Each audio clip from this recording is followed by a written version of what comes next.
there a regulatory body that approves or disapproves nutraceutical? Yeah, absolutely. So there are two regulatory bodies that you might encounter. If your product is considered to be a drug, okay, first of all, avoid that if possible, because it will take you 3 years to get it approved, and then you go through the CDSCO. If it's a supplement, go through another agency, which has become a lot easier to deal with, called the FSSAI. Okay? And the FSSAI is the agency that would regulate almost all supplements and drugs that any of you might be considering to take to India. Now, they have some fairly well-defined rules that you have to meet, but they're not difficult to meet. I would say that sometimes people have told me Canada is harder to enter than India is.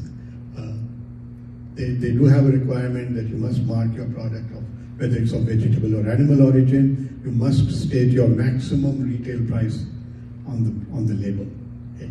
So these are things that you may not encounter in other countries. Okay?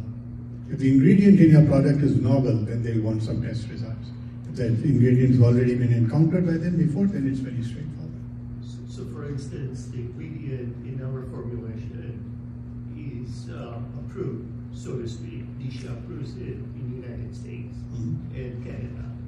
But I try to market it in Southeast Asia or India, and they told me to do a couple of clinical trials, so including safety studies. So there's a barrier for me to enter India right there.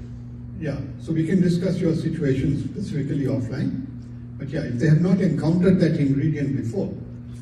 Okay, so I have to give you some background. This is an important question because people get frustrated by this. Okay, why do I have to go through this extra hoop? But remember, India is one of the few countries in the world that for 200 years was ruled by a corporation. Okay? The British East India Company ruled India, and then the British Crown took over. Okay? They did not treat India and Indians very well. When the British East India Company arrived on the shores of India, India produced 20% of the world's GDP. In 1947, when the British Crown finally left, India produced 2% of the world's GDP. So there's an inbuilt gene, I'd like to say, in the Indian mindset that says, you're a foreign company, are you going to screw me somehow? Okay. So you have to overcome that barrier. But when you do, the rewards can be huge because of the scale of the market. But your case may be simpler than that, but you have to understand that that's the background that the Indian regulatory system and the officials who run it are basing their things on.